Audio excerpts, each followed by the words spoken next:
নাজমুন নাহার প্রশ্ন করেছেন, কোনো ব্যক্তি বা বস্তুর প্রতি বদনজর লাগলে সোনার উপর পানি দিয়ে ধৌত করলে নাকি বদনজর কেটে যায়। এ সম্পর্কে ইসলাম কি বলে? প্রিয় বোন আমার, প্রথম কথা হলো যে বদনজরের বিষয়ে ইসলাম শরীয়তের দৃষ্টিভঙ্গি কি এ সম্পর্কে আমরা সহিহ মুসলিম একটি হাদিসে দেখতে পাই। নবী সাল্লাল্লাহু আলাইহি ওয়াসাল্লাম বলেছেন, আল আইনু হাক্কুন, অর্থাৎ কোনো সৃষ্টি, কোনো কিছু বা কোনো মানুষকে দেখে কেউ খুব বেশি অভিভূত হয়ে আগ্রাসী দৃষ্টিতে দেখলে বা রাক্ষসে ভাব নিয়ে দেখলে বা হিংসাত্মক দৃষ্টি থেকে দেখলে এটাকে বদনজর বলা হয়। এই বদনজরের প্রভাবে বা এই ধরনের দৃষ্টির প্রভাবে ওই ব্যক্তি বা বস্তু ক্ষতিগ্রস্ত হতে পারেন। ইসলাম শরীয়ত সেটি বিশ্বাস করে এবং এর বাস্তবতা রয়েছে। এই বদনজর যদি কোনো ব্যক্তি বা বস্তুর প্রতি কারোর হয়, তাহলে সেক্ষেত্রে আমাদের করণীয় কি? এখনও গ্রামাঞ্চলে অনেকের মধ্যে এ ধারণা বদ্ধমূল রয়েছে যে স্বর্ণ বা রূপা ধুয়ে সে পানি কোনো ব্যক্তির উপরে বদনজর লাগলে বা কোনো বস্তুর উপরে কারো বদনজর লাগলে সেটা ধুয়ে ফেললে বা সেখানে এই পানি প্রয়োগ করলে বদনজর কেটে যায়, বদনজরের ক্ষতি আর হয় না। আবার অনেকে মনে করেন কোনো ক্ষেতে ফসল হয়েছে, খুব ভালো ফসল হয়েছে, মানুষের বদনজর লেগে সেটা ক্ষতি হতে পারে, সেই জায়গা থেকে তারা অনেক সময় দেখা যায় যে মাটির পাত্রের উপরে কালি মেখে সেটাকে লাগিয়ে দেন এবং মনে করেন তার ফলে বদনজর থেকে এই ফসলগুলো রক্ষা পায়। আসলে সেখানে অনেকে মনে করেন যে মাটির পাতিলের উপর যখন কালি মেখে দেওয়া হবে তখন এই কালো কুৎসিত জিনিসটা দেখে ওই ফসলের সৌন্দর্যের প্রতি যে অভিভূত হওয়া সেটি মানুষের আর থাকবে না এবং বদনজর লাগবে না। এই দৃষ্টিভঙ্গি থেকে এটা অনেকে করেন। আবার অনেকে বিভিন্ন পশুর, যেমন গরুর হাড়, চোয়ালের হাড় ইত্যাদি এগুলো ঝুলিয়ে রাখেন ফসলের ক্ষেতে বা বিভিন্ন জায়গায়, মনে করেন যেগুলোর মাধ্যমে বদনজর থেকে রক্ষা পায়। মূলত এই ধারণাগুলো সম্পূর্ণ ভ্রান্ত। এগুলো ইসলামী কোনো বিশ্বাসের সাথে সঙ্গতিপূর্ণ নয়, বরং এর কোনোটি আমাদেরকে শিরকে আসগারের দিকে নিয়ে যেতে পারে। যার কারণে এই সমস্ত বিশ্বাস থেকে আমাদের সরে আসতে হবে। স্বর্ণরূপার পানি ধুয়ে আপনার যার বদনজর হয়েছে, যার প্রতি বা যে বস্তুর প্রতি, সেটিতে ধৌত করার মাধ্যমে কোনো উপকারিতা হাসিল হবে বলে কোরআন হাদিসে কোথাও আমাদেরকে বলা হয়নি।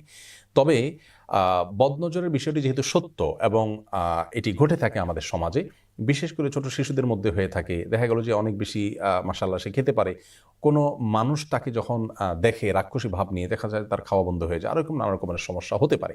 তো এরকম বদনজর হলে ইসলামী শরিয়ার দৃষ্টিকোণ থেকে দুইভাবে আমরা ট্রিটমেন্ট করব। প্রথমত, যদি কোনো ব্যক্তির বদনজর লেগেছে বলে আমরা ধারণা করি বা নিশ্চিত হই, তাহলে সেই ক্ষেত্রে সেই ব্যক্তির শরীর ধোয়া পানি, যেমন তার হাত ধুয়ে পানি দিল, হাত মুখ ধুয়ে পানি দিল, বা পানিতে পড়ে ফু দিল, এরকম তার শরীর নিঃসৃত পানি বা ধোয়া পানি, এইটুকু তার কাছ থেকে কালেকশন করে যে ব্যক্তি বা বস্তুর উপরে বদনজর লেগেছে বলে মনে হয় তার উপরে যদি প্রয়োগ করা হয়, অর্থাৎ তার হাত মুখ ধুয়ে ফেলা হয় বা তার উপরে ঢেলে দেওয়া হয় বা ওই পানি দিয়ে গোসল করে নেয় সে, তাহলে সেক্ষেত্রে বদনজরের সমস্যা থেকে আলহামদুলিল্লাহ নিষ্কৃতি পাওয়া যাবে।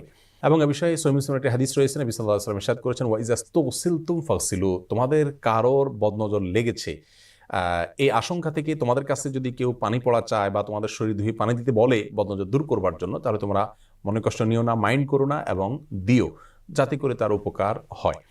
এই হাদিস থেকে বোঝা গেল যে এই আমলটি অত্যন্ত গুরুত্বপূর্ণ আমল। অ্যারাবিয়ান স্কলারদের মধ্যে থেকে অনেকে বলেন যে যার বদনজর লেগেছে বলে আপনার মনে হয়, তার কাছ থেকে যদি পানি পড়া নিতে না পারেন বা তার শরীর ধোয়া, শরীর নিঃসৃত পানি যদি আপনি নিতে না পারেন, যদি সমস্যার মনে করেন, তাহলে তিনি যেখানে বসেছেন, ছুঁয়েছেন, এরকম কোনো জায়গায় ভেজা টানা দিয়ে মুছে সেটি কোনো পানিতে ভিজিয়ে সে পানি প্রয়োগ করলে ইনশাআল্লাহ বিদিনিল্লাহ একই উপকারিতা পাওয়া যেতে পারে। এটি হলো একটি করণীয়, তার শরীর নিঃসৃত পানি দিয়ে ধোয়া এবং গোসল করা ইত্যাদি প্রয়োগ করা। দ্বিতীয়ত হলো বিশেষ কিছু দোয়া এবং কোরআন কারিমের আয়াত পাঠ করা। তোমাদের থেকে সর্বাগ্রে যেটি চলে আসে তা হলো সূরা ফালাক, সূরা নাস, কুল আউযু বিরাব্বিল ফালাক এবং কুল আউযু বিরাব্বিন নাস।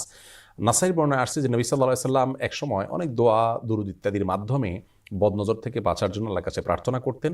এই দুটি সূরা নাজিল হওয়ার পরে তিনি নিয়মিত বদনজর থেকে কারণ নজর লেগেছে এমনটি মনে হলে এই দুটি সূরা তিনি পাঠ করতেন। এগুলো আমরা বিভিন্ন পাঠ করতে পারি। ধরুন, কোনো পানিতে সূরা ফালাক, সূরা নাস পড়ে আপনি ফু দিয়ে সেটি যার পুরো বদনজর হলো তার গায়ে বা সেই বস্তু আপনি ধুয়ে ফেলুন, অথবা পড়ে ডাইরেক্ট সরাসরি ফু দিন। এভাবে বিভিন্নভাবে আপনি এটা পড়তে পারেন বা এমনি পড়তে পারেন।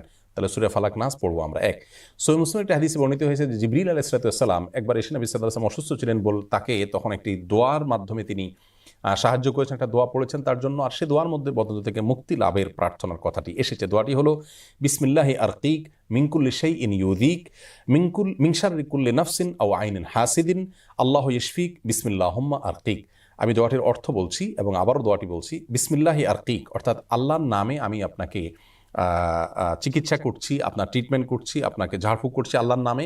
মিন কুল্লি শাইইন ইউযিক, প্রত্যেক ওই বস্তু থেকে আমি আপনার ট্রিটমেন্ট করছি এবং ঝাড়ফুঁক করছি যে বস্তু আপনাকে কষ্ট দিচ্ছে, সেটা যে কোনো রোগ হতে পারে, সেটা থেকে আমি আপনাকে আল্লাহর আশ্রয় প্রার্থনা করছি আপনার জন্য এবং আপনাকে ঝাড়ফুঁক করছি।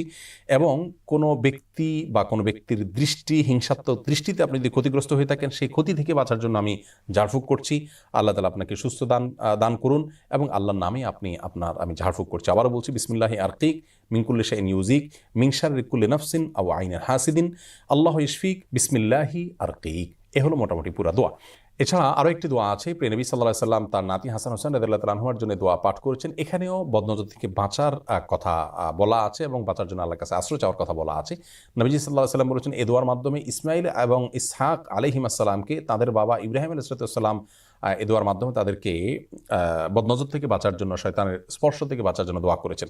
আমরাও এই দোয়াটা পড়ে ফু দিতে পারি বা এমনি পড়তে পারি, তাহলে ইনশাআল্লাহ বদনজর থেকে আমরা বেঁচে থাকবো। দোয়াটি হলো আউযু বিকালিমাতিল্লাহি তাম্মা ওয়া মিন শাররি কুল্লি শাইতানিন ওয়াহাম্মা ওয়া মিন কুল্লি আইনিন লাম্মা। আবারও বলছি, আউযু বিকালিমাতিল্লাহি তাম্মা, অর্থাৎ আল্লাহর পূর্ণাঙ্গ কালিমাসমূহের মাধ্যমে আমি আশ্রয় প্রার্থনা করছি আল্লাহর কাছে মিন শাররি কুল্লি শাইতানিন ওয়াহাম্মা, প্রত্যেক দুষ্ট শয়তান থেকে এবং বিষাক্ত প্রাণীর ক্ষতি থেকে, ওয়া মিন কুল্লি আইনিন লাম্মা, এবং সে সমস্ত দৃষ্টি থেকে যে দৃষ্টি মানুষের ক্ষতি করতে পারে, অর্থাৎ বদনজর যেটাকে আমরা বলছি। তো এই দোয়া আমরা পাঠ করতে পারি, সেই সাথে সূরা ফাতিহা, আয়াতুল কুরসি এগুলো পাঠ করে আমরা ফু দিতে পারি। আবার আমি বলছি দোয়াগুলোর মধ্যে থেকে প্রথম হলো ফালাক নাসটা বেশি পাঠ করা, দ্বিতীয়ত হলো যে বিসমিল্লাহি আরকিক মিন কুল্লি শাইইন ইউজিক, এটুকু পড়লেও চলবে। আর পুরো